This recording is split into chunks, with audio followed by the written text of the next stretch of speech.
আর শ্রীরামের অনুধ্যান। আজ আমরা পড়ব মুনিকুমার বধের ইতিহাস ও দশরথের মৃত্যু। কিছুক্ষণের মধ্যে দশরথ জেগে উঠলেন। রামের বনগমনের ৬ষ্ঠ দিন মধ্যরাত্রে দশরথ বহু পূর্বের এক দুষ্কর্মের কথা কৌশল্যাকে বলতে লাগলেন। হে কল্যাণী, মানুষ শুভাশুভ যে কাজই করুক না কেন, তার ফল তাকে ভোগ করতেই হয়। কুমার অবস্থায় আমি না দেখে শব্দ মাত্র শুনেই লক্ষ্যভেদ করতে পারতাম। আমি যখন যুবরাজ, তোমার তখন বিয়ে হয়নি। সেই সময় এক রাত্রিতে মৃগয়া করবার জন্য আমি সরযূর তীরে গিয়ে উপস্থিত হলাম। রাত্রিতে জলপান করবার জন্য হস্তি, মহিষ, মৃগ প্রভৃতি নদীতে আসে। ঘোর অন্ধকার রাত্রি, সরযূ নদীর হস্তি জলপানের মতো শব্দ শুনতে পেলাম এবং আমি হস্তিকে বধ করবার জন্য শব্দের দিকে বাণ নিক্ষেপ করলাম। যেখানে বাণ নিক্ষেপ করেছিলাম সেখান থেকে এক বনবাসীর হা হা এই আর্তনাদ শুনতে পেলাম। আমার বাণ তার মর্মদেশ বিদ্ধ করেছিল। সে জলের কাছে মাটিতে পড়ে বলতে লাগলো, আমি রাত্রিতে নির্জন নদীতে জল নিতে এসেছি, কে আমাকে বাণের দ্বারা আহত করল? আমরা ফলমূল খেয়ে ঋষিদের মতো জীবন যাপন করি, কারুর কোনো অপকার করি না। আমার মৃত্যুর জন্য আমি দুঃখিত নই, কিন্তু আমার বৃদ্ধ মাতা পিতা একে অন্ধ, তার ওপর সর্বথা আমার ওপরই নির্ভরশীল। আমার মৃত্যু হলে তারা কিভাবে বেঁচে থাকবেন? হায়, একটি বাণের দ্বারা আমার বৃদ্ধ মাতা পিতা ও আমি তিনজনেই নিহত হলাম। হে কৌশল্যা, মুনি বালকের বিলাপ শুনে শোকে মুহ্যমান হয়ে নদীর তীরে বাণবিদ্ধ মুনি বালকের কাছে গেলাম। তিনি আমার প্রতি ক্রুদ্ধ হয়ে বললেন, হে রাজন, আমি বনে থাকি, আপনার কোনো ক্ষতি করিনি। আমার মাতা পিতার জন্য জল নিতে এসেছিলাম। আপনি বাণের দ্বারা আমার মর্মস্থল বিদ্ধ করে আমার বৃদ্ধ অন্ধ মাতা পিতাকেও বধ করেছেন। তারা দুজনেই অতিশয় দুর্বল, পিপাসার্ত হয়ে আমার প্রতীক্ষা করছেন। আমার পিতা ক্রুদ্ধ হয়ে যাতে আপনাকে দগ্ধ না করেন, তার জন্য আপনি সত্য তার কাছে গিয়ে সংবাদ দিন।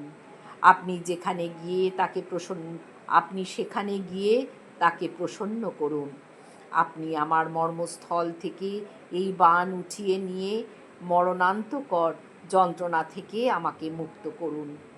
হে কৌশল্যা, তপস্বীর কথা শুনে ভাবলাম, বাণ থাকলে যন্ত্রণা হবে, কিন্তু বাণ তুলে নিলে এর মৃত্যু হবে। শেষ পর্যন্ত তার একান্ত অনুরোধে বাণ তুলে নিলাম এবং আমার দিকে তাকিয়ে তিনি প্রাণ ত্যাগ করলেন। দশরথ কৌশল্যাকে বলে যাচ্ছেন, মুনি বালকের মৃত্যুর জন্য আমি অত্যন্ত শোকাকুল হয়ে সেই জলপূর্ণ কলসিটি নিয়ে আশ্রমের দিকে গেলাম।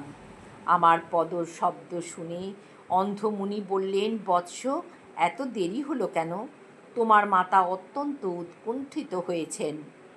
তুমি শিগগির আশ্রমে আমাদের কাছে এসো। আমরা যদি তোমার অপ্রিয় কিছু করে থাকি তবে তুমি মনে কিছু করো না, আমরা তো তোমারই ওপর নির্ভরশীল। বৎস, কথা বলছো না কেন?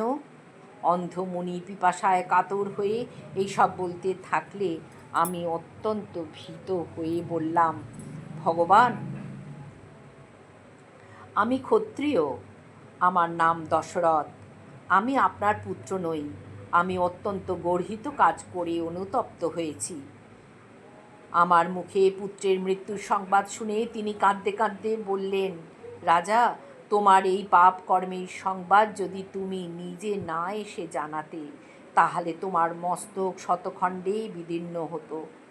এখন আমাদের সেখানে নিয়ে চলো। আমি একাই মুনি দম্পতিকে নিয়ে গিয়ে তাদের মৃত পুত্রকে স্পর্শ করালাম। তারা উভয়ই মৃত পুত্রের দেহের উপর পড়ে অতি করুণভাবে বিলাপ করে বললেন, পুত্র, তুমি নিষ্পাপ হয়েও পাপচারীর হাতে নিহত হয়েছ, সুতরাং তুমি শ্রেষ্ঠ গতি লাভ করবে। রাজন, আমার একটি মাত্র পুত্র ছিল, তুমি তাকে বধ করে আমাদের পুত্রহীন করেছ।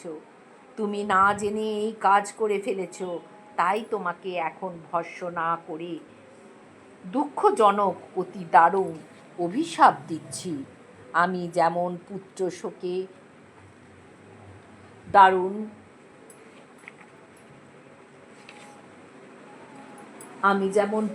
পুত্র শোকে দারুণ কষ্ট পেয়ে মৃত্যুবরণ করছি, তুমিও তেমনি পুত্র শোকে কষ্ট পেয়ে মারা যাবে।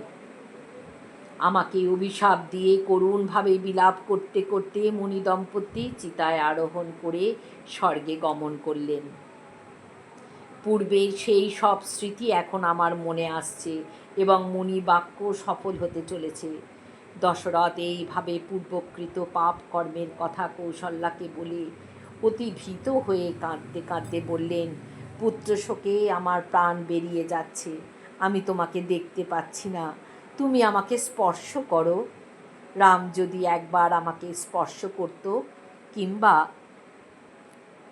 যৌব রাজ্য গ্রহণ করত, তাহলে আমি বেঁচে যেতাম।